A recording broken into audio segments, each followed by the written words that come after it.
नमस्कार, hello money 9 में आप सभी का स्वागत है। मैं हूं सुमित और हफ्ते का दूसरा कारोबारी सत्र भारतीय बाजारों में आज एक कमबैक तो है। बहुत स्ट्रॉन्ग कमबैक नहीं है, लेकिन हाँ एटलीस्ट थोड़ी बहुत खरीदारी आज के सत्र में देखने को मिल रही है। करीब करीब 50 अंकों की बढ़त सेंसेक्स में है। निफ्टी करीब 28 अंक ऊपर कामकाज कर रहा है। निफ्टी बैंक जो कि करीब फ्लैट टू नेगेटिव है। मिड कैप इंडेक्स ½ % ऊपर है। स्मॉल कैप इंडेक्स 1/4% ऊपर कामकाज कर रहा है। एडवांस क्लाइंट के लिहाज से करीब 1374 शेयर तेजी में है और करीब करीब 1122 शेयर 1123 शेयर मंदी के साथ कामकाज कर रहे हैं। आज बढ़ने वाले शेयरों में रियल्टी इंडेक्स में खरीदारी है। 1.5% का उछाल है। फार्मा करीब 1% ऊपर कामकाज कर रहा है और ऑटो भी करीब करीब ½ % की बढ़त के साथ कामकाज करता हुआ दिखाई पड़ रहा है। प्रेशर है आईटी में और बैंक्स में, जो कि करीब ½ % या फ्लैट टू नेगेटिव साइड पे कामकाज करते हुए दिखाई पड़ेंगे। लेकिन एफआईएस की बिकवाली जारी है। कल भी 6000 करोड़ रुपए की बिकवाली एफआईएस करके गए हैं कल के सेशन में। आज जब क्या रणनीति हो आपकी, कैसे आज आपके सवालों के जवाब क्या रहेंगे, बातचीत करने के लिए सब तरफ हमारे साथ प्रदीप सर मौजूद रहेंगे कोलकाता से, जिनसे हम बातचीत करेंगे मार्केट्स को लेकर भी और अदरवाइज भी। प्रदीप सर नमस्कार, स्वागत है कार्यक्रम में। दोनों लोग अपनी जगह पे पहुंच गए, आप कोलकाता और मैं दिल्ली। मुलाकात नहीं हो पाई, उसके लिए माफ़ी एक बार फिर से। लेकिन मार्केट्स कैसे देख रहे हो आप, क्योंकि कल तो हैवी सेल ऑफ था मार्केट में। आज मार्केट थोड़ा सा ब्रीदर है, लेकिन कम बैक नहीं है। कैसे रीड कर रहे हो आप मार्केट्स को? वेरी गुड नून सर, आपको एंड सारे व्यूअर्स को, एंड आपको भी नमस्कार। एंड कोई बात नहीं सर, सी यू सून, बहुत जल्दी मिलेंगे आपसे फिर से। एंड देखिए मार्केट जिस तरीके से परफॉर्म हो रहा है, आप देखेंगे 24,700 के आसपास निफ्टी अभी चल रहा है। कुछ दिनों से ही जो है एफआईआई का सेलिंग कंटिन्यू चल रहा है, तो मुझे लगता है कि 24,700, 800, 900, ये जो 200-300 पॉइंट का रेंज है, मार्केट इसी रेंज पे जाने वाला है। मार्केट का जो एक्चुअल में सपोर्ट है, as per the my interpretation, मुझे लगता है कि 24,450 से लेके 24,500। अगर 24,450 इसके नीचे मार्केट जाता है कोई भी न्यूज के कारण, कोई भी सेंटीमेंट के कारण, तो मुझे लगता है कि नेक्स्ट और भी ज्यादा सेलिंग पॉसिबल है, क्योंकि लास्ट 2 महीने का सपोर्ट 24,450 के आसपास ही है। अब 25,000 से मार्केट को हमने बहुत बार देखा कि नीचे आ गया, ऑलमोस्ट दो बार, दो तीन बार से ज्यादा हो गया। सो कहीं ना कहीं मार्केट हायर टाइम फ्रेम में सस्टेन नहीं हो रहा है। सो ये तो है, एक नेगेटिव व्यू पॉइंट बन रहा है कहीं ना कहीं। और जिस तरीके से थोड़ा भी मार्केट अगर नीचे गिरता है, कि बहुत सारे स्टॉक्स लास्ट 1.5 से 2 महीने में परफॉर्म किया है, वहाँ पे एक सेल ऑफ देखने को मिल रहा है। सो बैंक निफ्टी कंपेयर करके देखेंगे, निफ्टी के साथ 56,000 के ऊपर सस्टेन कर रहा है। आज का डे लो बहुत ही इंपॉर्टेंट है, 55,843। तो मुझे लगता है कि 55,800 अगर आप ग्राउंड फिगर लेके चलते तो इसके नीचे जाता है, तो मुझे लगता है कि और 1,000-1,200 पॉइंट तो इजीली करेक्शन पॉसिबल है। फिलहाल मैं मार्केट में ना ही पॉजिटिव हूँ, ना ही मैं नेगेटिव हूँ, मैं न्यूट्रल हूँ। मुझे अच्छे फंडामेंटल्स के साथ जाना है, और अगर कोई ऐसे फंडामेंटल स्टॉक जो अच्छा वैल्यूएशन के साथ आज के डेट में मिल रहा है, मुझे ऐसे काउंटर्स में ही दाव लगाना है। और जिस तरीके से अलग अलग न्यूज़, ये जो टैरिफ का मामला और एक्सटेंड हो गया, कुछ डील हो नहीं पा रहा है, तो मुझे कहीं ना कहीं लग रहा है सर ये थोड़ा कंटिन्यू होने वाला है। सो फिलहाल मैं अभी मार्केट में न्यूट्रल व्यू है मेरा। सेलिंग ज्यादा अभी नहीं करूंगा, क्योंकि 24,450 इसके नीचे क्लोजिंग पे मैं थोड़ा नेगेटिव जो मेरा व्यू है वो स्टार्ट हो जाएंगे। और इसीलिए मैं बार बार बताता हूँ कि एटलीस्ट 25 से 30% कैश में बैठी है। आई थिंक ये लोगों को अभी पता लग ही गया होगा कि क्यों मैंने बार बार लास्ट 2 महीने से एक ही स्लोगन की 30% कैश में बैठी है, 30% कैश में बैठी है, ऐसा मैंने क्यों बताया। सो मेरा इंटरप्रिटेशन क्लियर है। मार्केट में अच्छे फंडामेंटल्स अगर अच्छा वैल्यूएशंस के साथ आपको मिल रहा है, वहां पे आप दाव लगाइए, अदरवाइज थोड़ा कैश में बैठिए। ओके, तो मार्केट में जहां अच्छी पोजीशंस मिले वहां पे दांव लगाइए, वरना आप कैश पे बैठिए। ये आपको एक राय प्रदीप सर साफ दे रहे हैं। प्रदीप सर, दो सेक्टर पे और बात करनी है। एक है निफ्टी बैंक, जो कि आज प्रेशर में है। दूसरा है आईटी। ये दोनों इंडेक्स के सबसे ज़्यादा वेटेज रखने वाले सेक्टर हैं और दोनों में ही प्रेशर है आज। कैसे रीड करो निफ्टी बैंक को और निफ्टी आईटी को? देखिए निफ्टी बैंक को लेके मुझे लगता है कि सर अगर 55,800 आज का लो ब्रेक होता है, तो और भी ज़्यादा सेलिंग यहाँ पे पॉसिबल है, क्योंकि रिसेंटली जब बेस बना था, ऑलमोस्ट आप देखेंगे 47-48 के आसपास, उसके बाद से लगातार भाग के हो गया था, ऑलमोस्ट लाइफ टाइम हाई देके गया। सो अभी लाइफ टाइम हाई से थोड़ा बहुत नीचे गिरा है, ज़्यादा नीचे नहीं गिरा है, तो मुझे लगता है कि यहाँ पर भी थोड़ा बहुत यहाँ से 1,200-1,500 पॉइंट सेल ऑफ तो होने ही वाला है। सो इसमें आप PSU banks, private sector banks और भी आपको डाउन साइड देखने को लिए मिल सकता है। अब ऐसा ना, एक लोगों का व्यू है कि सर मान लीजिए कल से अगर मार्केट ऊपर चला गया तो ऊपर चला गया तो फिर तो वहां पे आपको कुछ प्रॉब्लम ही नहीं है, तो फिर अच्छा है। लेकिन आपको ऑलवेज एक प्लान बी रखना पड़ेगा। लोगों के पास प्रॉब्लम यही है सर, वो प्लान बी नहीं होता है, पूरा इन्वेस्ट कर देता है पैसा। अब निफ्टी आईटी को लेके मेरा व्यू सिंपल है। यहाँ पे बहुत सारे लोग अभी भी नेगेटिव है, लेकिन मैं तो पॉजिटिव ही हूँ। मैं किस लिए पॉजिटिव हूँ? मैं 33,000 में पॉजिटिव हूँ, 35,000 में पॉजिटिव हूँ, मैं 38,000 में भी पॉजिटिव हूँ, क्योंकि मैं नेक्स्ट 1 से 2 महीना 3 महीने के लिए निफ्टी आईटी को नहीं सोच रहा हूँ। आप देखेंगे 46,000 के ऊपर एक टॉप लगा के 31,500 के आसपास निफ्टी आईटी एक बॉटम बनाया था, तो उसके बाद से फिर से अगेन 39,000 के आसपास गया। अब जैसे ही 39,000 गया तो बहुत सारे लोग पॉजिटिव हो गए थे, लेकिन मैं शुरू से ही पॉजिटिव था। और मुझे लगता है कि जिस तरीके से जो अर्निंग का सेशन चल रहा है, रिजल्ट आया है टीसीएस का and all kind of thing, तो एक तो प्रेशर है कहीं ना कहीं। और ये जो मैक्सिमम इनका रेवेन्यू बाहर से आता है, तो Nifty IT no doubt pressure में है। लेकिन मुझे लगता है कि टीसीएस जैसे स्टॉक्स एंड इन्फोसिस जैसे स्टॉक्स अभी अच्छा वैल्यूएशन में मिल रहा है। आप देखेंगे टीसीएस अभी 3,050 के आसपास चल रहा है, तो मुझे लगता है कि टीसीएस जैसे स्टॉक अभी भी यहाँ से 150-200 पॉइंट करेक्शन होना बाकी है। क्योंकि वो जब आप मोमेंटम में भी मार्केट ऐसा ही होता है, हायर हाई देके ऊपर जाता है। अभी जैसे कि मार्केट नीचे आ रहा है, मुझे लगता है कि ये सेलिंग जो प्रेशर है कंटिन्यू रहेगा और 1 से 1.5 हफ्ता। तो यहाँ पे आपको अपॉर्चुनिटी ढूंढना चाहिए। टीसी जैसे स्टॉक्स आपको यहाँ से अगर 200 पॉइंट नीचे मिलता है, तो लॉन्ग टर्म के लिए आपके पोर्टफोलियो में एक्यूमुलेशन करना चाहिए। सो मैं निफ्टी आईटी में तो सुपर बुलिश हूँ, लेकिन शॉर्ट टर्म के लिए नहीं। आपको मौका मिलता है तो उस केस में आप बाई ऑन डीप करके जाइए टीसीएस इन्फोसिस जैसे स्टॉक्स पे।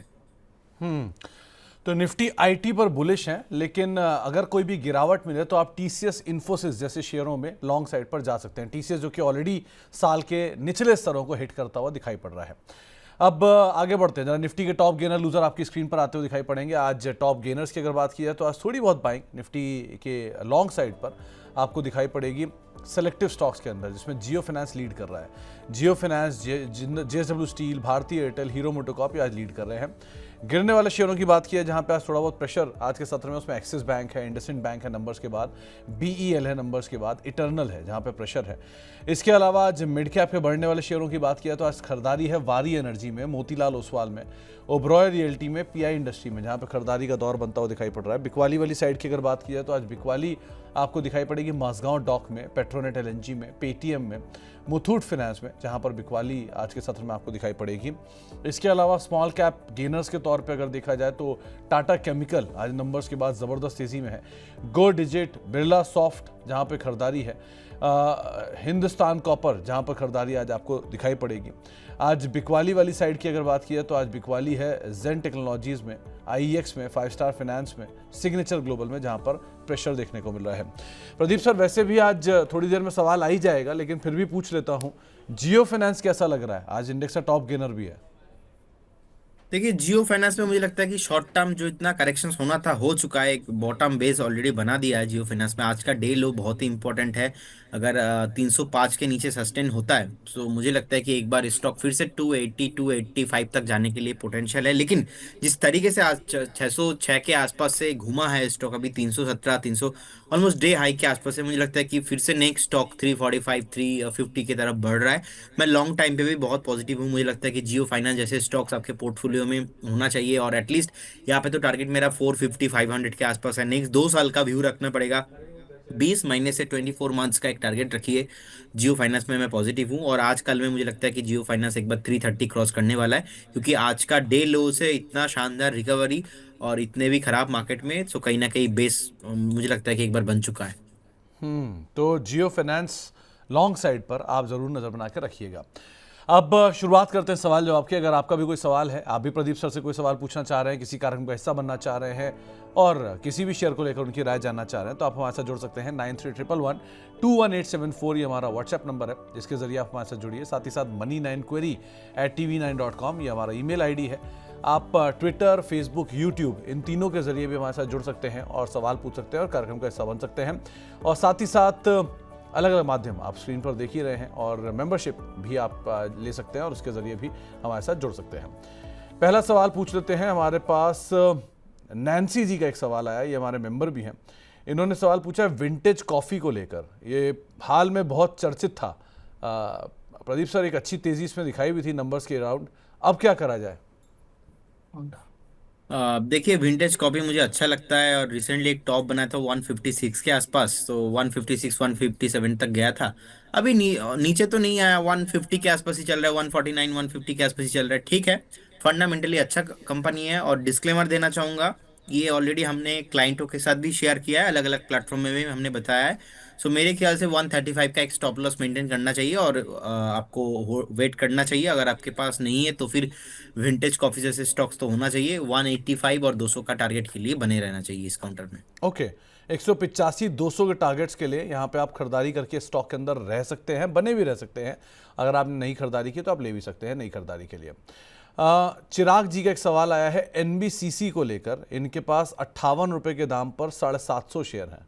प्रदीप सर, कैसे रीड कर रहे हो आप एनबीसीसी को? देखिए मुझे लगता है कि एनबीसीसी अभी 108 के आसपास चल रहा है अभी भी। यहाँ पे जो बेस कंफर्मेशन नहीं हुआ है, 200 वीकली जो डीएमए है इसका सपोर्ट है 101 के आसपास। सो मुझे कहीं ना कहीं लगता है कि एक बार 200 वीकली डीएमए टच हो सकता है फिर से। तो जिस तरीके से एक डबल टॉप बिल्ड हुआ था यहाँ पे लास्ट टाइम भी हमने देखा कि अगस्त 24 के आसपास ऑलमोस्ट 130 के आसपास एक टॉप था। उससे पहले भी हमने देखा कि जुलाई 24 में भी सेम पैटर्न बिल्ड हुआ था 130 135 के आसपास। अगेन सेम अभी भी अगेन एक साल बाद अगेन जून जुलाई में आप देखिए 130 के आसपास टॉप। सो 130 के ऊपर क्लोजिंग होना बहुत इंपॉर्टेंट था, और 130 के ऊपर क्लोजिंग नहीं हो पाया। तो एक बार मुझे लगता है कि फिर से एक बार 102 103 के आसपास स्टॉक आपको रिटेस्ट होने को दिख सकता है। तो जिनके पास है आप बने रहिए, फ्रेश बाई यहाँ पे ना कीजिए तो अच्छा है, क्योंकि ये अभी स्टॉक नीचे आ रहा है, सो ये कंटिन्यू होगा। सो अगर कभी भी अगर आपको 101 102 के आसपास आता है, उस टाइम पे आप एक बार एवरेज करके जा सकते हो, अभी नहीं। ओके, अभी आप एवरेज ना करें, लेकिन कहीं नीचे 100 102 की रेंज में मिले, वहां पर आप एक बार को एवरेज करें, वो ज़्यादा बेटर रहेगा। एक सवाल आया है इंद्रनील साहब का। ये पूछ रहे हैं कि अनूप इंजीनियरिंग और तिलक नगर इंडस्ट्रीज़, इन दोनों में क्या करना चाहिए? अगर आप कोई राय रखते हो इन दोनों को लेकर, क्योंकि आज अनूप इंजीनियरिंग चला तो हुआ है, 4% ऊपर है, डीआई के आसपास है। इन दोनों में क्या करना चाहिए? देखिए तिलक नगर इंडस्ट्री बेसिकली अभी मैं बता देता हूँ, पहले 520 के आसपास चल रहा है, और रिसेंटली हमने कॉल भी दिया था। और उसके बाद लगातार स्टॉक भाग रहा है, और जब से कॉल दिया था उसके बाद तो ये 15-20 टका चल भी चुका है। सो मुझे लगता है कि यहाँ पे कैरी करना चाहिए जिनके पास है। अभी भी उतना ज़्यादा यहाँ पे मोमेंटम आया नहीं है, क्योंकि इनका जो बिजनेस है मुझे लगता है कि नेक्स्ट रिजल्ट भी कुछ 4-5 क्वार्टर अगर आप वेट करके जाते हो तो आपको 850 900 प्राइस मिल सकता है। सो रिसेंटली ब्रेकआउट भी आया हुआ है वीकली चार्ट पे, तो एक बार 450 के आसपास एक स्टॉप लॉस मेंटेन कीजिए, और आप एक बार वेट कीजिए। द अनूप इंजीनियरिंग राइट जी, 2650 के आसपास चल रहा हाँ जी, है, हाँ जी। ओके। सो मुझे लगता है कि आप एक बार वेट करके जाइए। जो वीकली मैं एवरेज प्राइस देखता हूँ, जब पॉजिटिव आया था 400 के आसपास, और ऑलमोस्ट 3600 के आसपास चला गया था, लेकिन कभी भी वीकली एवरेज प्राइस उसके नीचे क्लोज नहीं हुआ था। रिसेंटली वीकली एवरेज प्राइस के नीचे चल रहा है, तो एक बार स्टॉक 2750 2740 इसके ऊपर अगर क्रॉस होता है, सो मैं थोड़ा महंगा खरीदूंगा, अभी नहीं, क्योंकि उस टाइम पे जो मोमेंटम है वो सही हो जाएगा इसका। सो फिलहाल ये बेस कंफर्मेशन है कि नहीं, ये कंफर्मेशन नहीं लग रहा है मुझे, क्योंकि ऑलमोस्ट एक ट्रिपल बॉटम सपोर्ट के आसपास भी है। लेकिन फिर भी मैं एक बार 2740 2750 के आसपास, मतलब ऐसे 100 पॉइंट ऊपर अगर जाता है तो उस केस पे मैं बाई करना पसंद करूंगा। बाकी जिनके पास है आप बने रहिए विथ स्टॉप लॉस ऑफ 2575। तो 25-75 का स्टॉप लॉस लगाइए, बने रहिए। लेकिन नई खरीदारी यहाँ से 100 रुपये ऊपर जाने के बाद आप करिएगा। ये प्रदीप सर की साफ राय है। जिनके पास पोजीशन है वो यहाँ पर बने रह सकते हैं, उनमें कोई दिक्कत नहीं है। मिंटू शील साहब का एक सवाल आपके लिए आया, आपके तो प्रशंसक हैं पहले। ये दूसरा, ये पूछ रहे हैं कि स्वान एनर्जी के शेयर हैं इनके पास 506 रुपये के दाम पर, और एचडीबी फाइनेंशियल इन्होंने 830 रुपये के दाम पे लिया था। 5 महीने का इनका नज़रिया है, क्या करना चाहिए इन दोनों पोजीशंस में? First of all sir, Mintu शील जी जब भी मैं आता हूँ उनका क्वेरी आता है, और आप ही के शो में बार बार आता है, ये मैंने देखा है, इसीलिए उनका नाम मुझे याद है अच्छे तरीके से। और देखिए स्वान एनर्जी जो है बहुत ही अच्छा स्टॉक्स मुझे लगता है, और जिस तरीके से एक बेस बना है यहाँ पे, रिसेंटली एक टॉप लगा के आया है ऑलमोस्ट 527 के आसपास, 527 के आसपास एक 200 वीकली डीएमए का रेजिस्टेंस है।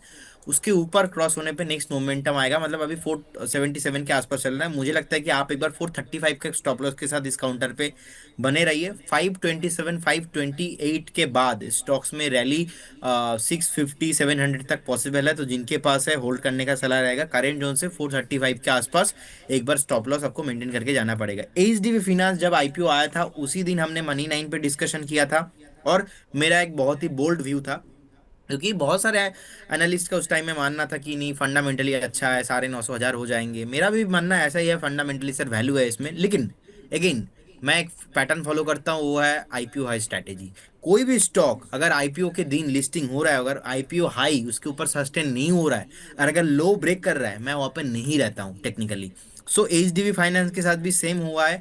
मैं जब 800 फाइनल, मुझे याद है मैं 8 10 रुपीज का एक स्टॉप लॉस बताया था, सबको बताया था कि 810 अगर हिट होता है कभी भी आपको एग्जिट करना है, नहीं रहना है। क्या पता आपको 750 मिल जाए, 650 मिल जाए, 600 मिल जाए, हो सकता है। Everything is possible, nothing is impermanent. वैसा कोई सोच रखना बहुत मुश्किल होगा कि इसका फंडामेंटली वैल्यू है मतलब चलेंगे। ऐसा टाटा टेक्नोलॉजी के साथ भी हुआ था सर, आपको याद है। तो 745 के आसपास अभी चल रहा है, मेरे ख्याल से तो अभी बाई नहीं करना चाहिए। जिनके पास है स्टॉप लॉस देके आप चाहो तो एग्जिट भी करके जा सकते हो, लेकिन मेरे हिसाब से मैं अभी नहीं बाई करूंगा। मैं बाई करूंगा, पहले इसका बेस मुझे आइडेंटिफाई करना है। चाहो तो इसके लिए मुझे 2 महीने लग जाए, 3 महीने लग जाए, क्या पता स्टॉक 500 में भी आ जाए। सो ये मुझे नहीं पता, मैं प्राइस के साथ चलूंगा। जैसे प्राइस में मैं देखूंगा कि नहीं बस बन चुका है, उसके बाद मैं यहाँ पे एंट्री करूंगा, अभी नहीं। ऐसे कई एग्जाम्पल हैं। अगर आप देखें, हुंडई पहला नाम, दूसरा नाम बजाज हाउसिंग, तीसरा नाम टाटा टेक, चौथा नाम एचडीबी, और कोई बड़ी बात नहीं है एनएसडीएल भी इसी कैटेगरी में गोइंग फॉरवर्ड आता हुआ दिखाई पड़े, क्योंकि हर आईपीओ की प्राइसिंग ऐसी ही होती है और उसके बाद ये सिचुएशन हम देखते ही रहते हैं। सो लेट्स सी कहाँ ये सिचुएशन गोइंग फॉरवर्ड जाते हुए दिखाई पड़ती है।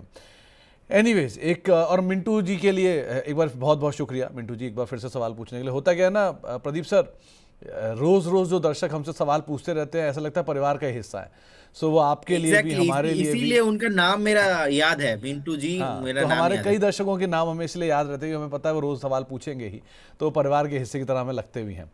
आगे बढ़ते हैं, और एक राजेश राणा साहब का सवाल आया है। उन्होंने मजगांव डॉक और नेट वेब दो शेयरों को आइडेंटिफाई किया है जहां पे वो खरीदारी करने की इच्छा रखते हैं। क्या इन्हें खरीदारी करनी चाहिए, और अगर हाँ तो कहां पे? देखिए बेसिकली मझगांव डॉक मुझे लगता है कि इंटर डिफेंस में एक सेलिंग प्रेशर है, और आज बहुत ही नीचे आया था, ऑलमोस्ट 2645 के आसपास, अभी 2718 के आसपास है। मुझे लगता है कि अच्छा खासा सेलिंग हो चुका है यहाँ पे। अब टॉप देखेंगे ऑलमोस्ट 3600 के आसपास था, वहां से नीचे आते आते अभी 2700 के आसपास आ चुका है। आप करेंट जोन से 20% बाई करके जाइए। Suppose if you want to invest 1 lakh, 20% अभी कीजिए। अगर यहाँ से और 200 पॉइंट नीचे मिलता है और 20% कीजिए। ऐसे करके हर एक डीप में कीजिए, क्योंकि डिफेंस सेक्टर में जो है इंडेक्स ओवरऑल मैं देख रहा था, तो मुझे लगता है कि ये जो सेलिंग प्रेशर है थोड़ा और ज्यादा कंटिन्यू हो सकता है। नेक्स्ट 4 से 5 दिन बहुत इंपॉर्टेंट है, और अभी मंथली क्लोजिंग भी होना बहुत इंपॉर्टेंट है। लेकिन अभी मुझे लगता है कि एक बाइंग जोन के आसपास आ चुका है। ये तो बहुत ही अच्छा है कि आपने 3400 3500 3600 पे बाई ना करके आप 2600 2700 पे बात कर रहे हो, तो मुझे लगता है कि अच्छा खासा सेलिंग हो चुका है। करेंट जोन से अभी आप बाई करके जा सकते हो। और नेटवेब में मुझे लगता है कि अभी वेट करना चाहिए। एक बार आपको क्योंकि जिस तरीके से यहाँ पे कंसोलिडेशन हुआ था रिसेंटली, ऑलरेडी डबल टॉप बन चुका है 2000 के आसपास, तो मुझे लगता है कि 2000 के ऊपर यहाँ पे आप एंट्री कीजिए। यहाँ पे अगर आप एंट्री करके करके जाते हो तो कंसोलिडेशन कितना लंबा चलेगा, नेक्स्ट 4 हफ्ता 5 हफ्ता 6 हफ्ता लग सकता है। लेकिन 2000 के ऊपर अगर आप लेते हो, इसको थोड़ा महंगा लेते हो, तो उस केस में मुझे लगता है कि 2250 से लेके 2300 के भाव बहुत जल्दी आपको देखने को मिल सकता है। उस केस में स्टॉप लॉस भी आपको मेंटेन करना पड़ेगा। अबव 2000 आपको 1915 1915 का एक स्टॉप लॉस मेंटेन कीजिए। लेकिन अभी कुछ नहीं करना, अभी एक बार वेट एंड वॉच करने वाला सिचुएशन है इसमें। तो वेट एंड वॉच ज़्यादा बेटर सिचुएशन है, इसके हिसाब से आप नज़र रखिएगा। आशीष चक्रवर्ती साहब हमारे मेंबर हैं, और इनका एक सवाल आया है कि आप आईटी पर अपना व्यू दीजिए एक साल के हिसाब से। Infosys, HCL, Tech Mahindra, Coforge, ये सब के सब खरीदारी के दाम से 200-300 रुपये नीचे हैं। सो क्या इन्हें प्रॉफिट बुक कर लेना चाहिए, या अब क्या स्ट्रैटेजी रखें? देखिए मैं आईटी पे सुपर बुलिश हूँ। अब सर मुझे लगता है कि आईटी बहुत ही स्टेबल सेक्टर है। अब आईटी नहीं चल रहा है फंडामेंटली, अलग अलग रीजंस हो सकता है, लेकिन मैं सिंपली एक चीज समझता हूँ कि इतना नीचे अभी चल रहा है कि आप देखेंगे टॉप से कैलकुलेट करके अभी भी ऑलमोस्ट 80% 90% नीचे है। सो ऐसा बहुत कम टाइम होता है, जैसे कि आईटी अपना टीसीएस इन्फोसिस जैसे लीडर स्टॉक्स आपको जो है जो मीन्स टॉप है उससे आपको इतना नीचे मिल रहा है प्राइस। और इंटरेस्टिंग फैक्ट यही है कि 52 वीक के लो लो के आसपास ही ट्रेड हो रहा है, तो मेरे ख्याल से आपको डेफिनेटली एंट्री होना चाहिए। आईटी में टीसीएस और इन्फोसिस दोनों मेरा बहुत ही फेवरेट काउंटर है, विप्रो भी है। सो आप देख लीजिए, टीसीएस के लिए मुझे लगता है कि एक बार 3045 के आसपास चल रहा है, आप एक बार वेट कीजिए 4 से 5 दिन, एक हफ्ता। कभी भी आपको 2950 से लेके 2900 का भाव नेक्स्ट अगर 15 20 दिन में मिलता है तो बाय ऑन डिप करके जाइए। इन्फोसिस अभी 1510 के आसपास चल रहा है, क्लियर कट यहाँ पे एक सेलिंग देखने को मिल रहा है। लास्ट टाइम का जो डिप था ऑलमोस्ट 1314 के आसपास था, तो मुझे लगता है कि यहाँ से तो और थोड़ा आपको 50-60 टका मिल ही जाएगा नीचे। तो एक बार वेट करके जाइए, क्योंकि ये सेलिंग कंटिन्यू हो रहा है, बेस नहीं बना है। अगर बेस नहीं बना है तो सेलिंग कितना कंटिन्यू होगा ये बोलना मेरे लिए मुश्किल है, तो इसीलिए आप थोड़ा पेशेंस रखिए, वेट कीजिए, देख के बाय कीजिए। नेक्स्ट 4 से 5 दिन थोड़ा देखिए आईटी में मोमेंटम बाउंस बैक आ रहा है कि नहीं। अगर बेस बनता है अच्छा है, बेस नहीं बनता है तो भी ऐसा कुछ वैल्यूएशंस पे नहीं है आईटी कि आप बाय करेंगे और यहाँ से भी आप मतलब वो हताश होके बैठ जाएंगे कि यार कहाँ पे बाय कर लिया था। ऐसा सिचुएशन में तो अभी आईटी नहीं है, तो डेफिनेटली आईटी को आपके पोर्टफोलियो में ऐड करना ही चाहिए। नहीं, आपने ये 50 से 60 टका बोल दिया इन्फोसिस, और नीचे आई जाएगा। Mean 50 to 60 point, I am sorry, हाँ। 50 to 60 पॉइंट होगा ये। मतलब 1510 चल रहा है, मुझे लगता है कि आपको स्टॉक इजीली 1470 से लेके 1460 के आसपास डेफिनेटली मिल सकता है। सो उस जोन पे आप एक्यूमुलेशन कीजिए। 50 से 60 टका में तो इन्फोसिस वाले ही आपको पूछ लेंगे बुलाकर कि भाई ऐसा क्या देख लिया आपने जो हमने नहीं देखा इस कंपनी के अंदर। खैर, आगे बढ़ते हैं। विजय भाटिया साहब हमारे मेंबर हैं, इनका एक सवाल आया है। ये पीटीसी लेके बैठे हैं 205 रुपए के दाम पर, ये करना क्या चाहिए इसके अंदर?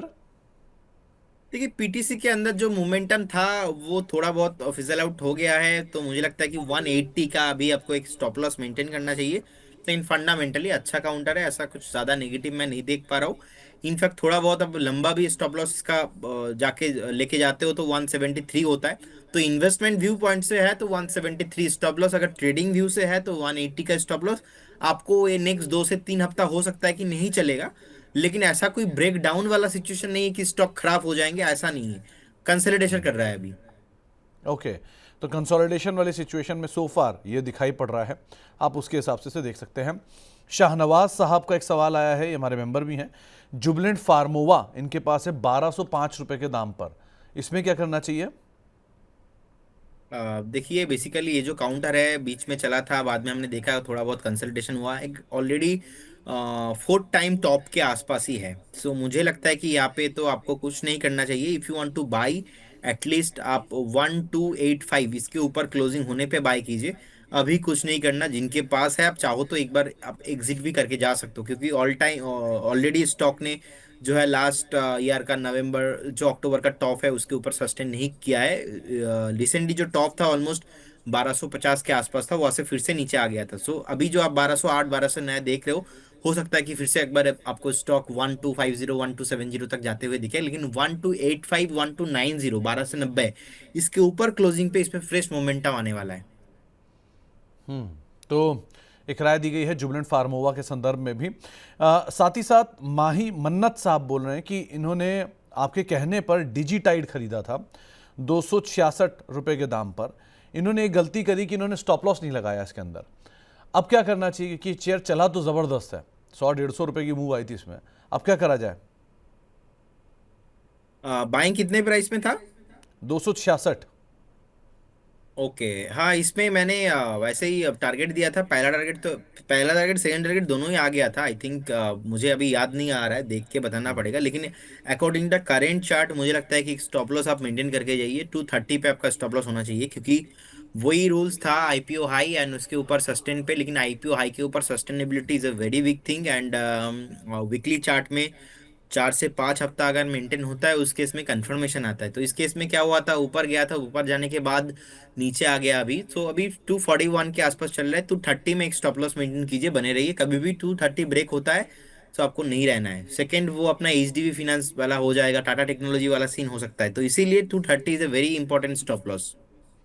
तो 230 आपके लिए एक इंपॉर्टेंट स्टॉप लॉस है जिसको आप मेंटेन रखिएगा। अभी तो बने रहिए, लेकिन उस स्टॉप लॉस के साथ ही अपनी पोजीशंस को होल्ड करिएगा। एक और सवाल आया है ब्रिजेश राय साहब का, ये बक्सर बिहार से बोल रहे हैं। इन्होंने नेटवर्क 18 के शेयर ले रखे हैं, 64 रुपये के ऊपर बाय कर रखा है। अब इनका सवाल ये है कि ये होल्ड करें या लॉस बुक कर लें। आप क्या राय रखते हो इसमें प्रदीप सर? हाँ। सर देखिए, आपको पता ही है टीवी मीडिया जैसे स्टॉक्स बहुत सालों से चला नहीं है। एंड मैंने तो इतना ऑब्जर्व किया, जितने बार ये मीडिया जैसे स्टॉक्स ऊपर आता है फिर से ये नेक्स्ट 1-2 महीने में नीचे आ जाता है। तो क्लियर का ट्रेंड नहीं है। और मेरा सिंपल सा फंडा है, ट्रेंड इज माय फ्रेंड। ऐसे स्टॉक्स में निवेश करो जहां पे अच्छा खासा ट्रेंड है। अभी मुझे लगता है कि स्टॉप लॉस आप मेंटेन करके जाइए 53.50 का। 53.50 अगर इसके ऊपर टिका रहता है तो आप भी रहिए। 53.50 अगर इसके नीचे चला जाता है तो आपको भी एग्जिट करना चाहिए। क्योंकि बीच में थोड़ा बहुत उछाल आया था, यहाँ पे बेस भी बना है, लेकिन ये बेस कितना सस्टेनेबल होगा सो वो मैं बता नहीं सकता। और मैं ऐसे स्टॉक्स पे बाय कॉल नहीं देता। और स्पेशली तो टीवी नेटवर्क 18 मीडिया पे तो कुछ व्यू नहीं है मेरा, क्योंकि स्टॉक बहुत बार ऊपर आया है और उस ऊपर आने के बाद नीचे भी आ चुका है।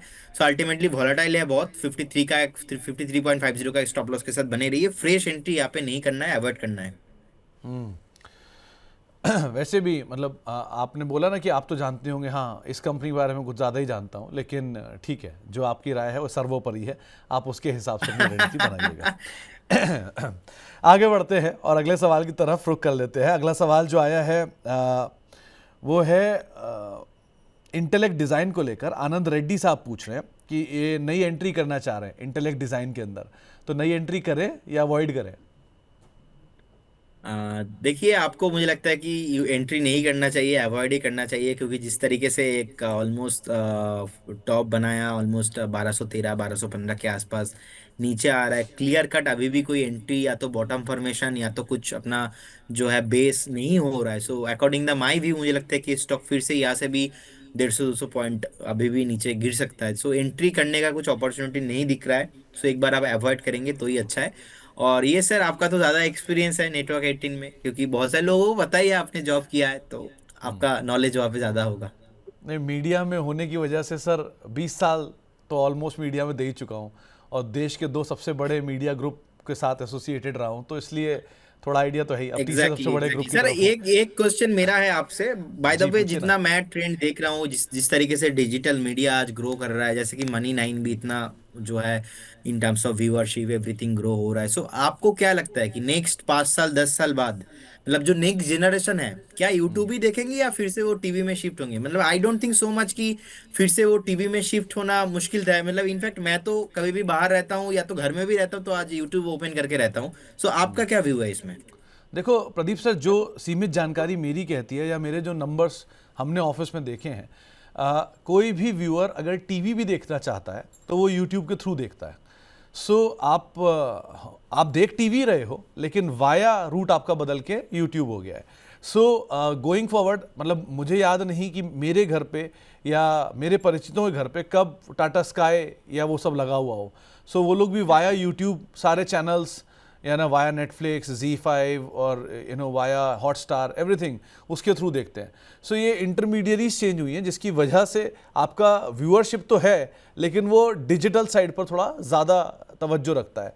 और क्योंकि हम उस जनरेशन में अभी डील कर रहे हैं जिनका जो किताब से सरक सरक के रील पे आ चुके हैं। सो आप इसी चीज़ को अंदाज़ा लगा लो कि अभी जो शॉर्ट लिव्ड मेमोरी ज़्यादा है, इसीलिए आपको ट्रेडिंग के सवाल ज़्यादा आते हैं, इन्वेस्टमेंट के कम। अब बड़ा इंटरेस्टिंग फैक्ट, इसको बाजार से जोड़ता हूँ आपके सामने। एक शेयर आप देखना, उसका नाम है फोर्स मोटर। वो शेयर 3 साल में 1000 रुपये से 20,000 रुपये हुआ। ठीक है, ये 20 गुना का रिटर्न है जो 3 सालों में आया है। लेकिन इस शेयर को मैं पिछले 17 साल से ट्रैक कर रहा हूँ, 14-15 साल से ट्रैक कर ही रहा हूँ मोटा मोटा। ये शेयर 400 रुपये से आज ये 20,000 पहुंचा है। इस 400 से 4400 गया था और 4400 से टूट के वापस 600 रुपये आया था और पड़ा रहा था वहाँ पे बहुत समय तक। इस पूरी जर्नी में एक मेरे फ्रेंड के पास ये शेयर है भी, जो कभी मैंने उनको दिलाया था। उनके पास आज भी वो 700 रुपये का शेयर पड़ा हुआ है 20,000 रुपये पहुँचने वालों में, क्योंकि वो किताब वाली मेंटालिटी में, इसीलिए वो आज भी लॉन्ग टर्म इन्वेस्टर हैं। लेकिन जो शॉर्ट टर्म इन्वेस्टर वाले हैं वो उसमें वही 1000 से 20,000 की जर्नी देख रहे हैं। सो मल्टीपल टाइम्स ऐसे हेडविंड्स टेलविंड्स एक शेयर खाता है, लेकिन वो सिर्फ लॉन्ग टर्म जर्नी फॉर्मेट में आता है। शॉर्ट टर्म फॉर्मेट में आप सिर्फ एक एक एक 500 रुपये का स्पाइक या 20% का स्पाइक या 30% स्पाइक देखते हो, उसमें आपको शेयर लक चाहिए कि आप ठीक एंट्री पॉइंट पे खड़े हो और ठीक एग्जिट पॉइंट पे निकल जाओ। सो केडिया साहब का एक स्टेटमेंट था, उन्होंने इंटरव्यू में बताया था मनी 9 पे ही कि एंट्री बॉटम पे एंट्री करना और टॉप पे एग्जिट करना सिर्फ भगवान श्री कृष्ण को आता है या किसी झूठे को आता है। तो अब वो हमेशा पॉसिबल होता नहीं है, लेकिन ठीक है जब तक चल रहा है। सो फॉर्मेट चेंज हो रहा है, हम उस टेक्नोलॉजी में डील कर रहे हैं जहां अब पर मिनट टेक्नोलॉजी चेंज हो रही है। सो कुछ कह नहीं सकते, बट हाँ मीडिया जितना ज़्यादा एजाइल होगा उतना ज़्यादा उनके लिए बेहतर होगा। एजाइल होना ज़्यादा ज़रूरी है इस सिस्टम में। एनीवेज आगे बढ़ते हैं और अगले सवाल की तरफ चलते हैं, और थैंक यू ये सवाल पूछने के लिए भी। एक्युम ड्रग अनुपम जी के पास है, करीब करीब 567 रुपये के दाम पे खरीदारी है, बहुत पुरानी लिस्टिंग इसकी भी नहीं है, इसे आप कैसे देख रहे हो? सर कौन सा स्टॉक बताया आपने? एक्युम ड्रग, AKUM। Okay, yes. देखिए 540 के आसपास चल रहा है, मुझे लगता है कि एक बार 497 के आसपास एक स्टॉप लॉस मेंटेन करना चाहिए। 475 में एक स्टॉप लॉस मेंटेन कीजिए और बने रहिए, लेकिन अभी फ्रेश बाय करने का कुछ भी रिकमेंडेशन इस काउंटर पे नहीं रहेगा। और बात किया सर आपने केडिया जी का, मैंने आपको एक फोटो भेज दिया है, देख लीजिए। रिसेंटली एक इवेंट में उनके साथ भी मैं मिला था, तो बाय चांस उन्होंने मुझे थोड़ा टाइम दिया, पर्सनली हमने बात किया। तो सर वही है, हमारे पास भी जितने क्वेरीज आता है ना, मैक्सिमम वो ट्रेडिंग का आता है। अगर किसी को बोल दो कि आप एक स्टॉक बाय करो, 3 साल बैठे रहो, 4 साल बैठे रहो, तो उनका जो है जो रिप्लेस जो रेस्पॉन्स आता है वो देख के मतलब सुन के आपको आपको पता ही है, हैरानी हो जाएंगे कि आपकी ऐसा रेस्पॉन्स क्यों है। सो ये ट्रेडिंग इज वेरी रिस्की, लेकिन लोगों का क्वेरीज बहुत है, फिर भी लोग ट्रेडिंग ही करेंगे। तो मेरा भी व्यू यही है, इसीलिए मैं जब भी कॉल्स देता हूँ एटलीस्ट वो स्विंग कॉल्स होता है, वो FNO वाला नहीं होता है। मेरा मानना भी ऐसा ही है कि एटलीस्ट आप चाहो तो चाहो, ट्रेडिंग भी कर रहे हो तो एटलीस्ट स्विंग करो, डिलीवरी में करो, जितना आपके पास पैसा है उतने से करो। ये मार्जिन ट्रेडिंग करके अलग अलग चीज करके लोग बर्बाद तो बहुत हुए सर। सर ये बात सही है कि मतलब ट्रेडिंग का जो चक्रव्यूह है उसमें घुसने और निकलने का जो खेल है ना, वो सबसे इम्पोर्टेंट है। वो कौन कब घुस पाता है, कौन कब निकल पाता है, ये क्रूशियल होता है। एनीवेज आगे बढ़ते हैं, और ये केडिया साहब के साथ आपकी जो तस्वीर है, बढ़िया तस्वीर है। मतलब मैं पर्सनली उनसे कम से कम 25-30 बार मिला हूँगा, and he is wonderful man, इसमें कोई दो राय नहीं है। लेकिन आई एम लकी इनफ कि मैं उनसे मिल पाया, बट और बहुत अच्छी जानकारी रखते हैं, इसमें कोई दो राय नहीं है उनके बारे में। मतलब जितना कहा जाए उतना कम आपको लगेगा। अभी आगे बढ़ते हैं और अगले सवाल की तरफ। जो अगला सवाल हमारे पास आया वो है शीर्षक रस्तोगी साहब का। इन्होंने, पहले तो आपके प्रशंसक हैं, आपको अपना रिगार्ड्स दे रहे हैं। दूसरा, स्टैलियन इंडिया इन्होंने ले रखा है और बेल राइज ले रखा है। ये दोनों के दोनों नए IPO हैं, दोनों के दोनों में शायद फंसे हैं, इसीलिए ये सवाल पूछा। लेकिन बेल राइज तो 99 पे नहीं खरीदारी है, करना क्या चाहिए इन दोनों में? देखिए मनी 9 पे ही हमने बेल राइस का कॉल हमने दिया था 110 के आसपास, और मेरा यहाँ पे पहला टारगेट था 125 और सेकंड टारगेट है इसमें 150 के आसपास। तो मुझे लगता है कि आप बने रहिए। Clear cut 5 days moving average के ऊपर, 20 मूविंग डेज एवरेज के ऊपर ट्रेड हो रहा है। 150 कमिंग सून है, अच्छा खासा IPO हाई के ऊपर भी सस्टेन हो रहा है। और इनफैक्ट जिस दिन लिस्ट हो रहा था उस दिन मैं और संदीप जी शो भी कर रहे थे, मेरा स्टेटमेंट ऐसा था कि 90 के आसपास एक स्टॉप लॉस मेंटेन करके आप होल्ड कीजिए। उसके बाद लगातार भाग रहा है। तो मुझे लगता है कि 150 एंड उसके ऊपर जैसे जैसे स्टॉक ऊपर जाता है, आप आपका जो स्टॉप लॉस है उसको ट्रेल करते जाइए। और स्टेल इन इंडिया पे मुझे लगता है कि 122 के आसपास अभी चल रहा है, एक स्टॉप लॉस आप मेंटेन कीजिए। 112 के आसपास एक स्टॉप लॉस आपको मेंटेन करना चाहिए और बने रहिए इसमें। लेकिन तो फ्रेश बाय दोनों में करना थोड़ा बहुत मुश्किल इसलिए है क्योंकि इसमें थोड़ा लिक्विडिटी का इशू है, और अभी भी सक्सेसफुली ऊपर हो नहीं पाया। 130 के ऊपर इसमें आप चाहो तो बाय करके जा सकते हो, लेकिन बेल राइस में मुझे लगता है कि आपको वेट करना चाहिए डेफिनेटली। ओके। तो दोनों को लेकर राय आपने सुनी शीर्षक साहब। एक सवाल आया है स्टरलाइट टेक्नोलॉजीज को लेकर भी, करना क्या चाहिए इसमें? ओके, देखिए अभी 128 के आसपास चल रहा है। मुझे लगता है कि एक बार आप वेट करके जाइए। 145 150 कमिंग सून है, with stop loss of 118 118 stop loss के साथ बने रहिए। अच्छा कंपनी है, एक मोमेंटम में है। रिसेंटली एक डिप भी आया था 100 के आसपास, वहां से अच्छा खासा बाउंस बैक देखने को मिला, बेस भी फॉर्मेशन हुआ है। सो एक बार वेट करने का सलाह होगा यहाँ पे। तो बने रहने की राय आपको दी गई है स्टरलाइट टेक्नोलॉजीज के संदर्भ में भी। अ, होशियार सिंह हमारे नए मेंबर हैं और ये पूछ रहे हैं कि क्या हिंदुस्तान एरोनॉटिक्स लिमिटेड 5,000 का इनके पास है, इसमें ये बने रहें और नई खरीदारी करें, एवरेज करें, क्या करें? देखिए एचएल मुझे लगता है कि 4,400 अभी 94 के आसपास चल रहा है। सो अच्छा एक वैल्यूएशंस भी मिल रहा है और गिरावट भी आया है, आप देखेंगे। बेसिकली डिफेंस में तो बीईएल और एचएल मेरा बहुत ही फेवरेट है और मुझे लगता है कि जिस तरीके से यहाँ पे एक सेलिंग देखने को मिल रहा है, हो सकता है कि आपको नेक्स्ट 15 से 20 ट्रेडिंग सेशंस में एक बार 4,200 4,150 भी देखने को मिल सकता है। वो ये वेट एंड वॉच करने वाला सिचुएशन होगा, लेकिन अच्छा वैल्यूएशन में है। एटलीस्ट आप 5,000 में ना बाई करके 4,400 4,500 के आसपास बाई करने के लिए सोच रहे हो तो यही अच्छा बात है। और मैंने लास्ट 3 महीने से चिक चिक के मैं बताया कि आपको लेना है 4,600 से 4,400 के बीच कभी भी आता है उस जोन पे। देखिए अभी आ चुका है वो जोन, हो सकता है कि 2 महीने लग गया, तो अभी मैं बोल रहा हूँ क्योंकि ये यहाँ पे जो है सेलिंग अभी जो है कंटिन्यू चल रहा है, तो मुझे लगता है कि एक बार 4,200 4,100 भी पॉसिबल है। सो एक बार थोड़ा बहुत 4-5 दिन वेट करके जाइए, 6 दिन वेट करके जाइए, देखिए किस तरीके से यहाँ पे परफॉर्म होता है। अगर बेस बना बना लेता है यहाँ पे आसपास तो फिर आपको एंट्री करना चाहिए। लेकिन मुझे लगता है कि एक बार एक गट फीलिंग्स आ रहा है 4,200 4,100 फिर से कमिंग सून, जिस तरीके से सेलिंग प्रेशर चल रहा है। बार बार एक दो बार आपको पुल बैक मिल सकता है, लेकिन वो ब्रेकआउट नहीं होगा, क्योंकि डिफेंस सेक्टर जो है इसमें पोटेंशियल है बहुत, और मुझे लगता है कि ऐसे स्टॉक आपके पोर्टफोलियो में होना चाहिए। लेकिन valuations matter, price is everything, तो प्राइस होगा 4,200 4,150। ओके, मोहम्मद अंसारी साहब का एक सवाल आया है एनटीपीसी ग्रीन को लेकर। 107 रुपए में इनकी खरीदारी है, यहाँ क्या करना चाहिए? देखिए एनटीपीसी ग्रीन, आज से मैं 7 महीना पहले संदीप जी के साथ एक शो कर रहा था। तो उस टाइम पे मैंने बताया कि 122 के आसपास था, तो एनटीपीसी ग्रीन को लेके उस टाइम पे एक हाइप था। मैंने बताया था I would like two by above 130, उससे पहले नहीं। 130 के ऊपर जाता है तब मैं बाई करूंगा। आज तक का 6-7 महीना हो गया, 130 के ऊपर क्लोजिंग ही नहीं दे पाया। 106 के आसपास अभी चल रहा है। So again my view is same, मैं स्टेटमेंट नहीं बदलूंगा। 130 के ऊपर ही बाई करूंगा, अभी नहीं, थोड़ा महंगा लूंगा लेकिन 130 के ऊपर लूंगा, क्योंकि वहां पे मेरा अलग अलग स्ट्रैटेजी जो है वो एक्टिव हो जाएंगे। और मुझे लगता है कि 130 के ऊपर स्टॉक वेट आपको नहीं कराएगा। 170 195 उस टाइम पे पॉसिबल होगा, लेकिन अभी फ्रेश बाई नहीं करना है। जिनके पास है आप 96.50 का एक स्टॉप लॉस के साथ बाई वेट करके जाइए। ओके, तो एनटीपीसी ग्रीन करीब करीब 106 107 के जोन्स में भी कामकाज करता हुआ दिखाई पड़ रहा है और आपको लेवल्स बताए गए हैं, आप उन लेवल्स के हिसाब से ही यहाँ पर एटलीस्ट कॉल लेना। अगला सवाल जो हमारे पास आया वो अर्जुन कुमार जी का है। इनके पास प्रकाश इंडस्ट्री के शेयर हैं, 500 शेयर और 192 रुपये के दाम पे इन्होंने खरीदारी की है। अब ये पूछ रहे हैं कि इसके अंदर बने रहें कि निकल जाएं। पाइप स्पेस पीछे बहुत तेज था, अब तो वापस रेंज में ही है, क्या करें?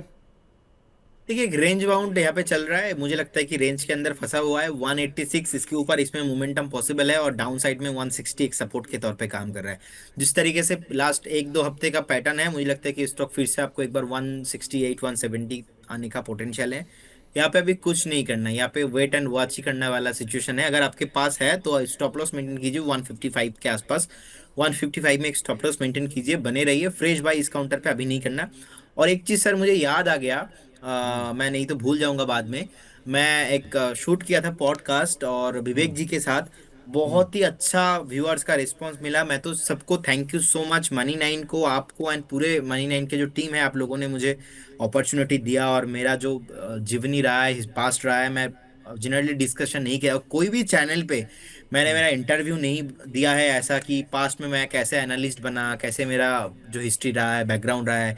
सो बहुत सारे लोगों ने वहाँ पे कमेंट किया, आप सो सबको थैंक यू सो मच, बहुत सारा ढेर प्यार आपको देने के लिए, and specially thanks to money nine, आपको, विवेक जी को, सबको। मैं मतलब सर मुझे भेजा था टीम ने, लेकिन मैं अनफॉर्चुनेटली सुन नहीं पाया, तो मैं उसको वीकेंड के लिए रखा हुआ है, वीकेंड में कहीं सुनूंगा। लेकिन हाँ, वो रिस्पांस में बहुत अच्छा था और ऑब्वियसली आपने इतनी लंबी जर्नी तय करी है, यहाँ तक पहुँचे हैं, सो बहुत सारे उतार चढ़ाव देखे ही होंगे ऑब्वियसली। ऐसा तो है नहीं कि केक वॉक होती है। और क्योंकि आप जिस जगह से आ रहे हो कोलकाता से, और आप जिस जगह पर पहुँचे हो आज, सो मैं अंदाज़ा लगा सकता हूँ कि आपने सच में ही बड़ा माइलस्टोन अचीव किया होगा इस जर्नी के दौरान। और अच्छा है सर, जितना मैं ऐसा मानता हूँ कि स्प्रिंग जितना नीचे दबाया जाता है वो उतना ही तेज़ ऊपर आता है। सो अच्छा है, वो सब पास्ट जो आपका था वो आपको और फ्यूचर में बेहतर करने के लिए प्रोत्साहित करेगा और बेटर करेंगे आप। सो उम्मीद करता हूँ, ये जर्नी तो सिर्फ स्टार्ट हुई है अभी, अभी तो अंगड़ाई भी नहीं ली है, अभी तो आगे पूरी लड़ाई है। सो क्या ही इतना लोड ले रहे हो। अच्छा है, ये आपने जितना अचीव किया, ये तो अभी 1/10 है। उम्मीद करता हूँ आप इसका 90% अभी और अचीव करो, और आगे चल के हमें भूलो ना, जब आप और बड़े हस्ती बन जाओ, शख्सियत बन जाओ, तो हमें भूलो ना। ये उम्मीद के साथ हम आगे नहीं सर, बढ़ते हैं हमेशा। भूलेंगे क्यों? भूलने का तो कोई मतलब वो रीजन ही नहीं है। और मैं बहुत मतलब ग्राउंड के साथ जुड़ा हुआ रहता हूँ। और मेरा मम्मी ने मुझे एक चीज सिखाया कि अपना जो है पास्ट और अपना औकात कभी नहीं भूलना, तो मैं उसको साथ लेके चलता हूँ। इंटरेस्टिंग फैक्ट ये है कि वो इंटरव्यू मैंने यूट्यूब में लगा के टीवी में मेरा घर में मेरा ग्रैंड मदर को दिखाया है, मम्मी को दिखाया है। मतलब दे देख के they are very happy to see this kind of thing, क्योंकि उनको लगा था मैं कोई मार्केट को लेके ही बात करूंगा, तो बाद में देखा कि स्टोरी को लेके घर के बारे में एक एक खुलासा दे रहा हूँ। सो बहुत अच्छा लगा, उनको भी याद आ गया वो पुराने बहुत सारे बात। नहीं नहीं नहीं प्रदीप सर, बढ़िया था, बढ़िया रिस्पांस भी है। और मुझे ये भी पता है कि उसमें आपने क्या क्या बातें मेंशन की, हम लोगों के पास तो ट्रांसक्रिप्ट भी रहता है अदरवाइज। लेकिन ये बात आपने सही बोली कि हमेशा, हाँ, फलदार वृक्ष को हमेशा झुक के ही रहना चाहिए। जितना वो झुक के रहेगा उतना उसके लिए अच्छा रहेगा, उतना लोगों के लिए अच्छा रहेगा, उसके फल उसे मिलते रहेंगे। सो बेटर है, ये आपने अच्छी अपने लाइफ के लिए फंडा रखा हुआ है, और ये बहुत अच्छा फंडा है जो आपको और बेटर बनाएगा और बिगर बनाएगा। चलिए और आगे बढ़ते हैं और अगले सवाल की तरफ बढ़ते हैं, जो कि अक्षय कुमार साहब का है। अब पता नहीं अक्षय कुमार कौन से वाले अक्षय कुमार है, लेकिन अक्षय कुमार साहब का सवाल है, और ये पूछ रहे हैं कि वेदांता इन्होंने ले रखा है। क्वांटिटी से तो लग रहा है वो अक्षय कुमार नहीं है, क्योंकि 100 शेयर है इनके पास, लेकिन करना क्या चाहिए? सर मुझे लगता है कि 438 439 के आसपास चल रहा है। एक रेंज के अंदर अभी फंसा हुआ है। एक डाउन साइड में आपको एक बार 412 415 देखने को मिल सकता है, अगर थोड़ा डीप आए तो। 412 में परफेक्टली स्टॉप लॉस है, आप वेट करके जाइए। लेकिन अभी भी कोई ब्रेकआउट वाला सिचुएशन यहाँ पे नहीं है, और आप ट्रेंड वाला सिचुएशन इसमें नहीं है कि नेक्स्ट 2-3 हफ्ते में यहाँ पे मोमेंटम आ जाए, तो इसीलिए ज्यादा मेरा पसंद नहीं है। सो एक बार आप वेट करके जाइए। 412 के आसपास स्टॉप लॉस होना चाहिए। और एक बार अगर स्टॉक 475 क्रॉस करता है तो उसके बाद यहाँ पे रैली पॉसिबल है। अभी तो वेट एंड वॉच सिचुएशन है सर। ओके, हनीश संखला साहब का एक सवाल है, हमारा रेगुलर व्यूअर भी हैं इन्होंने, और आपके बड़े प्रशंसक भी हैं। इन्होंने बात पूछी है कि आरसीएफ और एनएफएल, इन दोनों में क्या करना चाहिए? देखिए आरसीएफ और बेसिकली आरसीएफ जो है बहुत टाइम से ही ऊपर नहीं आ रहा है, एंड कंसोलिडेशन जोन के साथ फंसा हुआ है। 152 के आसपास चल रहा है। मुझे लगता है कि एक बेस बनाया, बेस बनाने के बाद एक कंसोलिडेशन जोन में है। सो एक बार आप 142 143 के आसपास एक स्टॉप लॉस मेंटेन कीजिए, बने रहिए। अगर स्टॉक स्टॉक एक बार 161 इसके ऊपर क्लोजिंग देता है, तो इस केस में आपको एक बार 189 190 के आसपास देखने को मिल सकता है। तो फिलहाल अभी तो इसमें कुछ नहीं करना है, वेट एंड वॉच करने वाला भी सिचुएशन है। और एनएफएल देखिए, इंटर फर्टिलाइजर स्टॉक का अभी हमने बीच में देखा था थोड़ा बहुत रैली, और आज कल परसों में भी हमने देखा है कि थोड़ा बहुत रैली हो रहा है। सो अभी 97 के आसपास चल रहा है। मुझे लगता है कि एक बार आपको वेट करना चाहिए। करेंट जोन से तो बाई करने का कोई सलाह नहीं रहेगा, क्योंकि जिस तरीके से 100 एक साइकोलॉजिकल लेवल होता है, 100 के नीचे है। मुझे लगता है कि एक बार आपको 94, ज्यादा दूर नहीं होगा, 94 का एक स्टॉप लॉस के साथ इसमें आप बने रहिए। करेंट जोन से बाई नहीं करना, अगर 108 के ऊपर सस्टेन होता है उस केस में बाई करना। और जैसे मैं ऐसा कोट कर रहा हूँ कि करेंट जोन से बाई नहीं करना, 108 के ऊपर बाई करना है, मेरा इंटरप्रिटेशन इज क्लियर। मैं एक तो पूरा बॉटम पे लेता हूँ कोई भी स्टॉक, या तो पैनिक जोन पे लेता हूँ, बॉटम पे लेता हूँ। अब bottom means actually you can't find the proper bottom, at least एक वैल्यूएशंस होता है उस अच्छे खासा। अगर एक बढ़िया स्टॉक को आप अगर एक अच्छा वैल्यूएशंस के साथ लोगे तो उसमें विनिंग ऑफ चांसेस ज्यादा हो जाता है। अदरवाइज अगर ब्रेकआउट आ जाता है, प्राइस में मोमेंटम आ जाता है, उसके बाद लो, तो फिर वहां पे आपको टाइम ज्यादा देना नहीं पड़ता है। तो आप थोड़ा डिस्ट्रेस में आए तब खरीदारी करें, वो ज़्यादा बेटर सिचुएशन आपके लिए रहेगी। एक सवाल आया है एसके आहूजा साहब का, पूछ रहे हैं कि टीसीएस में कहाँ एंट्री करनी चाहिए? देखिए टीसीएस में मुझे लगता है कि सर 2950 से लेके 2900 के आसपास कभी भी मिले तो एक बार आप बाई ऑन डीप करके जाइए। इनफैक्ट करेंट जोन से मुझे लगता है कि इजीली पॉसिबल है, जिस तरीके से इंटर करेक्शंस हो रहा है एक आईटी में। तो डेफिनेटली आपके पोर्टफोलियो में यही आई थिंक लास्ट मौका होगा आपके लिए आईटी सेक्टर में। ऐसा तो नहीं होगा कि नेक्स्ट 4 साल 5 साल में नहीं चलेंगे। बहुत टाइम से टीसीएस जैसे, विप्रो जैसे स्टॉक्स, इंफोसिस जैसे स्टॉक, एंटर आईटी पैक नहीं चल रहा है। सो एक बार आप वेट कीजिए, यहाँ से 100 पॉइंट नीचे आता है, 80 to 100 पॉइंट्स। सो उस केस में आप बाय कीजिए 2950 से लेके 2970, 2915, कभी भी आता है उस रेंज के अंदर एक बार आप एक्यूमुलेशन स्टार्ट कीजिए। तो अगर कोई सर टीसीएस जैसे स्टॉक में एसआईपी कर रहा है, या इन्फोसिस में एसआईपी कर रहा है, या विप्रो या एचसीएल टेक में एसआईपी कर रहा है, उनके लिए क्या सलाह दोगे आप? देखिए उनके लिए यही है कि एसआईपी का कोई टाइमिंग नहीं है। एसआईपी तो डेफिनेटली आपको कंटिन्यू करना है। बहुत सारे लोगों का ऐसा मीट होता है कि नहीं, स्टॉक प्रदीप। नीचे आ रहा है तो फिर हम एक बार एसआईपी जो है स्टॉप कर दे। लेकिन मेरा मानना ऐसा नहीं है। मेरा मानना है कि एसआईपी अगर आपका व्यू है तो फिर आपका गोल तो 1 2 2 साल 4 साल के लिए है ही नहीं ना। आपका गोल एटलीस्ट 10 साल 12 साल 15 साल के लिए होना चाहिए। तो आपको डिविडेंड मिल रहा है, आपको बोनस आ रहा है, कंपनी का रिजल्ट अच्छा हो रहा है। 1 2 क्वार्टर भूल जाइए, 1 2 क्वार्टर का वो इतना ज्यादा न्यूज देखेंगे आप तो आप ही वो बाद में आपका इंटरप्रिटेशन वो नेगेटिव हो जाता है देख के कि अरे यार ये इस साल का। ऐसा तो सर मेरे साथ होता था जब मैं स्टार्ट किया था, अरे 1 क्वार्टर का रिजल्ट देके खराब बता रहे तो फिर भेज देता हूँ। ऐसा नहीं है। 1 क्वार्टर 2 क्वार्टर रिजल्ट खराब हो सकता है, लेकिन वो ऐसा नहीं होगा कि स्टॉक नहीं चलेगा। तो जिनका एसआईपी चल रहा है, मुझे लगता है कि अभी तो टाइम है और एसआईपी इंक्रीज करने का। आप चाहो जहाँ पे आपका 2000 लग रहा था और थोड़ा वहाँ पे और 2000 ज्यादा आप यूज कीजिए, लेकिन डेफिनेटली आपका एसआईपी स्टॉप नहीं होना चाहिए। हम्म। तो अगर आप एसआईपी कर रहे हैं टीसीएस जैसे स्टॉक में, तो आप वो कंटिन्यू करिए। और अगर आप आउटराइटली खरीदना चाह रहे हैं, तो यहाँ से 100 रुपये नीचे, 150 रुपये नीचे मिले, वहाँ पे आप खरीदारी कर सकते हैं। ये आपको राय दी गई है प्रदीप सर की तरफ से। हेमंत डुग्गर साहब हमारे मेंबर हैं, इन्होंने सफायर फूड और स्टर्लिंग एंड विल्सन दोनों शेयर ले रखे हैं। क्या करना चाहिए? करीब करीब 325 रुपये के दाम पे सफायर फूड है और 334 रुपये के दाम पर SW सोलर है। क्या करा जाए? देखिए अभी 328 के आसपास चल रहा है। बहुत कंसोलिडेशन पैटर्न है इसमें, तो एक बार वेट करने का सलाह होगा, क्योंकि जिस तरीके से स्टॉक ने एक टॉप बना के नीचे आया था, तो अभी मुझे लगता है कि एक बार वेट करना चाहिए। 315 316 इजीली पॉसिबल है अगर एक बार करेक्शन मिलता है।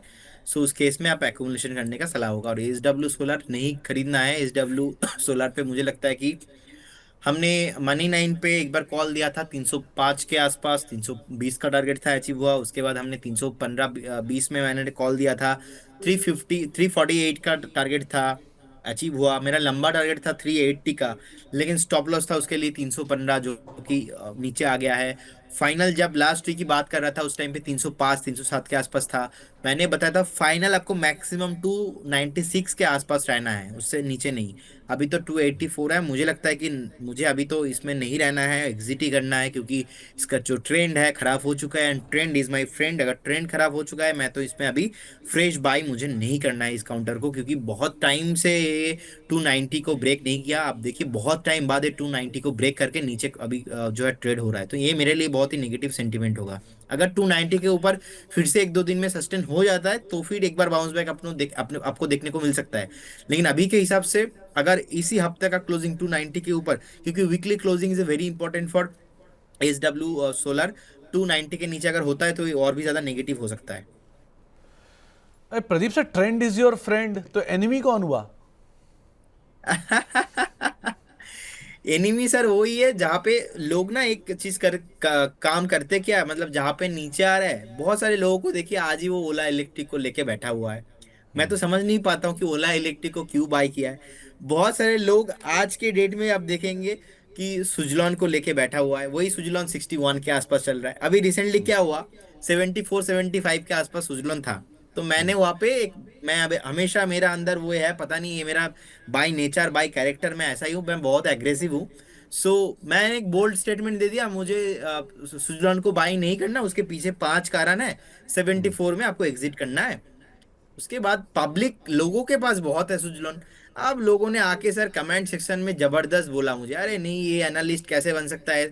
अब देखिए उसके बाद से चला नहीं है। सो जो स्टॉक चलने का पोटेंशियल नहीं है, जहाँ पे वीकली ट्रेंड खराब है, मंथली ट्रेंड खराब है, आप कोई निवेश करने के लिए सोच रहे हो, तो मुझे लगता है कि ट्रेंड ही आपका फ्रेंड होना चाहिए स्टॉक मार्केट पे। ना न्यूज, ना इंटरप्रिटेशन, ना अदर्स कुछ भी चीज। अगर ट्रेंड है तो आप रहिए, ट्रेंड नहीं है तो आप, मैं भी नहीं हूँ। मैं अब तो बोलता हूँ कि हमेशा जिंदगी में अच्छा होना चाहिए, लेकिन स्टॉक मार्केट पे थोड़ा थोड़ा कैरेक्टर लेस होना पड़ता है, क्योंकि कभी आपको कहाँ पे आपको एंट्री लेना पड़ेगा, कभी आपको कहीं से एग्जिट लेना पड़ेगा। लेकिन ये रियल लाइफ में नहीं होना चाहिए, आपके जिंदगी में नहीं होना चाहिए, लेकिन स्टॉक मार्केट पे जीतने के लिए आपको कैरेक्टर लेस होना पड़ता है। प्रदीप सर, ये कहा जाता है कि you can love your stock but it's unfortunate कि stock is not going to love you back. So ये हमेशा रहता है, चाहे वो कोई भी स्टॉक हो। सो इसीलिए इसको फॉलो करना ज़रूरी भी है। आगे बढ़ते हैं। एग्जैक्ट। और अगला सवाल जो आया है वो आया है मानस महापात्रा साहब का। इन्होंने अदानी टोटाल गैस ले रखा है 652 रुपये के दाम पर। करना क्या चाहिए इसमें? देखिए अभी आप 627 के आसपास चल रहा है, मुझे लगता है कि सर आप बने रहिए। कंसोलिडेशन बहुत लंबा टाइम से कंसोलिडेशन चल रहा है ओवरऑल, जो है लास्ट 2 3 4 महीने से। इनफैक्ट 2024 के बाद हमने देखा कि जिस तरीके से एक करेक्शन आया था, उसके बाद से स्टॉक ज्यादा चला नहीं है। सो अकॉर्डिंग टू दैट मुझे लगता है कि एक बार 585 में एक स्टॉप लॉस मेंटेन कीजिए, बने रहिए जिनके पास है। अभी करंट जोन से बाय करने का सलाह इसमें नहीं होगा, क्योंकि कंसोलिडेशन कर रहा है। इसमें फ्रेश बाय आप 650 के ऊपर करके जा सकते हो। 650 के ऊपर आप नई खरीदारी करिएगा, ये आपको एक राय दी गई है। इनफैक्ट एक और सवाल हम शामिल कर लेते हैं। उसमें एक सवाल आया है जय शिव साहब का। ये पूछ रहे हैं कि सरला पॉली में क्या किया जाए। 111 रुपये के दाम पे उन्होंने खरीदारी कर रखी है, अभी इसमें क्या करें? देखिए सरला पॉली बेसिकली 113 के आसपास अभी चल रहा है। आप 104.50 का एक स्टॉप लॉस मेंटेन कीजिए, 104.50, और बने रहिए। लेकिन एक रेसिस्टेंस है ऑलरेडी, डबल टॉप ऑलरेडी 124 125 के आसपास करके नीचे आया। सो 125 में एक स्ट्रॉन्ग रेसिस्टेंस है। मतलब 113 चल रहा है, आपको 118 120 तक जाते हुए दिखेंगे। चाहो तो आप एग्जिट करके जा सकते हो एक बार, 118 20 के आसपास कभी भी जाता है। लेकिन 125 के ऊपर क्लोजिंग होना बहुत इंपॉर्टेंट होगा। इस काउंटर पे 104 आपके लिए स्टॉप लॉस है, तो आपके लिए एक रेंज बन गया। 118 120 हायर टाइम फ्रेम में, और डाउन टाइम फ्रेम में एक बार 104.50 का स्टॉप लॉस। तो आप देख लीजिए आपको अभी क्या करना है। ओके। सौरभ जी का एक सवाल आया है। पहले तो आपके काफ़ी बड़े प्रशंसक हैं, आपको बड़ा रिगार्ड दे रहे हैं अपनी तरफ से। उन्होंने एक सवाल पूछा है ममता मशीनरी पर, और दूसरा अदानी पावर में क्या नई खरीदारी करनी चाहिए? देखिए ममता मशीनरी जो है बहुत चला है बीच में, और जब ब्रेकआउट आया था उसके बाद से लगातार स्टॉक भागा ही है। और उसके बाद हमने देखा कि लास्ट एक हफ्ते से थोड़ा बहुत जो करेक्शंस जो है मिला है। ओके, और डिस्क्लेमर देना चाहूंगा, ममता मशीनरी पे ऑलरेडी हमने हमारे जो क्लाइंट है उनको कॉल भी शेयर किया था। तो अभी 503 के आसपास चल रहा है। मुझे लगता है कि 475 एक स्टॉप लॉस मेंटेन कीजिए अगर आपका इन्वेस्टमेंट व्यू है तो। और सेकंड स्टॉक सर आपने क्या बताया? अदानी पावर नई खरीदारी के लिए। Okay, Adani power. ओके, देखिए अदानी पावर ऑलरेडी आपको पता ही है, लास्ट 3 से 4 बार ऑलरेडी 600 से नीचे आ गया है। लेकिन अदानी पावर को लेके मैं पॉजिटिव हूँ। इंटायर अदानी ग्रुप में मुझे अदानी पावर, अदानी पोर्ट, ये दोनों काउंटर बहुत ही अच्छा लगता है। और अदानी पावर में मुझे लगता है कि ये स्टॉक फिर से 650 700 जाने वाला है। आप एक स्टॉप लॉस मेंटेन कीजिए करेंट जोन के हिसाब से, 542 के आसपास एक स्टॉप लॉस आपका होना चाहिए। सो 542 एक स्टॉप लॉस मेंटेन कीजिए, जिनके पास है बने रहिए। चाहो तो आप फ्रेश बाय भी करके जा सकते हो। और जिस तरीके का आज का रिकवरी है शानदार है। देखिए डे ऑलमोस्ट हाई लगा है अभी 594 के आसपास। और लास्ट अगर मैं 1 2 दिन का भी बात बोलूं, देखिए आज का डे लो बहुत इंपॉर्टेंट है। 566 के आसपास आज डे लो है, उसके बाद से लगातार भाग रहा है स्टॉक। सो कहीं ना कहीं वो थोड़ा आपको 2 4 महीना टाइम देना पड़ेगा। मुझे लगता है कि स्टॉक्स आपको 650 भी आते हुए दिखाई देंगे, 700 भी आते हुए दिखाई देंगे। एक बार वेट करके जाइए। ओके। तो बने रहने की राय यहाँ पर दी गई है। इनफैक्ट पूरे अदानी ग्रुप पे क्या राय है आपकी, क्योंकि पूरा ग्रुप अब कर रहा है कंसोलिडेट और अर्निंग्स इंप्रूव हो रहे हैं, करा क्या जाए इसमें? देखिए अदानी ग्रुप को लेके मैं पॉजिटिव ही हूँ। और मुझे लगता है कि मैंने आपको आई थिंक बहुत बार डिस्कशन किया कि ये जो ग्रुप है पर्टिकुलर, कितना बार इन्होंने अलग अलग मल्टीपल्स जो है प्रॉब्लम फेस किया, उसके बाद भी ग्रुप खत्म नहीं हुआ, ठीक ठाक है। तो specially Adani port and Adani Wilmar मुझे एकदम भी पसंद नहीं है, क्योंकि अदानी विलमार का बहुत सारे लोगों का पैसा जो है डिस्ट्रॉय किया है। सो अदानी पावर का बिजनेस अच्छा लगता है, अदानी ग्रीन का बिजनेस अच्छा लगता है, अदानी पोर्ट वाला जो बिजनेस है ये भी मुझे अच्छा लगता है। तीनों स्टॉक मेरा बहुत ही पसंद है। In terms of fundamental, in terms of technical. मुझे लगता है कि आपको एक बार 1.5 से 2 साल टाइम देना पड़ेगा, और आप एंट्री तब लीजिए जब अदानी जी का खराब टाइम चलेगा इंटर ग्रुप के लिए। और हर 4 6 महीने आपको कुछ ना कुछ कंट्रोवर्सी दिख ही जाता है ग्रुप में, तो इसीलिए जो है बहुत ज्यादा वॉलेटाइल रहता है। एटलीस्ट आपका पोर्टफोलियो का थोड़ा बहुत परसेंटेज अदानी ग्रुप में आपका होना चाहिए। ज्यादा हैवी वेट करके आप एंट्री लेंगे, ज्यादा रिस्क पोजीशन साइज मैनेज ना करके एंट्री लेंगे, तो आपके लिए प्रॉब्लम हो सकता है। Adani power, Adani port, Adani green, तीनों अलग अलग सेक्टर के अलग अलग, जो मुझे लगता है कि लीडर्स आपके पोर्टफोलियो में होना चाहिए। मतलब अगर आपका पोर्टफोलियो 100% है तो एटलीस्ट 5 to 6% तो आप अदानी अदानी ग्रुप को देके जा ही सकते हो। ओके। अ, अर्जुन कुमार साहब हमारे मेंबर हैं, इनका एक सवाल आया है डेंटा वाटर को लेकर। इन्होंने 336 रुपए के दाम पे खरीदारी की है, बहुत पुरानी लिस्टिंग तो ये भी नहीं है, करना क्या चाहिए इसमें?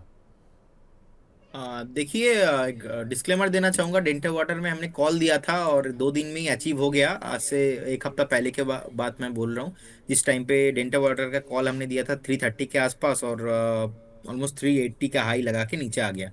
सो अभी डेंटा वाटर में आज का डेलो बहुत इंपॉर्टेंट है। 313 के आसपास एक स्टॉप लॉस मेंटेन करके बने रहिए। फ्रेश बाई अभी नहीं करना है इस काउंटर पे। ओके। और राम किशोर सिंह साहब पूछ रहे हैं कि मार्क्संस फार्मा और सोम डिस्टिलरीज, इन दोनों में क्या नई खरीदारी इन जोन्स में करनी चाहिए? सोम डिस्टिलरीज, ओके। एचडीबीएल, जी। ओके। पहले मैं एच बता देता हूँ। तो बेसिकली 152 के आसपास अभी चल रहा है, and मुझे लगता है कि एच पे एक ब्रेकआउट है। 170 तक गया था रिसेंटली, उसके बाद हमने फिर से करेक्शंस यहाँ पे होते हुए दिखा। तो जिनके पास है अब बने रहिए, सच तो कुछ प्रॉब्लम नहीं दिख रहा है, लेकिन वॉलेटाइल रहता है बहुत। सो 142 के आसपास एक स्टॉप लॉस मेंटेन कीजिए, बने रहिए। डिस्क्लेमर देना चाहूंगा, ये कॉल ऑलरेडी हमने हमारे क्लाइंटों के साथ शेयर करके रखा है, लेकिन मेरे पास नहीं है, नो कन्फ्लिक्ट ऑफ इंटरेस्ट। और मार्क्सन फार्मा अभी 229 के आसपास चल रहा है। मुझे लगता है कि एक बेस के आसपास ही है। 215 से 220 के आसपास एक बेस बन सकता है। अभी 230 के आसपास है, लेकिन यहाँ से नीचे नहीं आएगा ऐसा नहीं है। अभी बेस कंफर्मेशन नहीं है। टेक्निकली देखा जाए तो 242 के आसपास से एक टॉप बना के नीचे आ रहा है। सो अभी भी एक बार यहाँ से भी 15 to 20 पॉइंट नीचे आ भी सकता है। सो एक बार यहाँ पे अवॉइड करने का सलाह रहेगा, करेंट जोन से नो बाई। और क्योंकि कंसोलिडेशन अभी नहीं हुआ, टाइम करेक्शन इसमें नहीं हुआ, तो प्राइस करेक्शन थोड़ा बहुत हुआ है, पर प्राइस करेक्शन होने के बाद एक बार फिर से टाइम करेक्शन भी यहाँ पे पॉसिबल है। सो ऊपर आने का चांसेस बहुत कम है, अभी अवॉइड करना है। ओके। तो अभी अवॉइड करिए, वो ज़्यादा बेटर सिचुएशन आपके लिए रहेगी भी।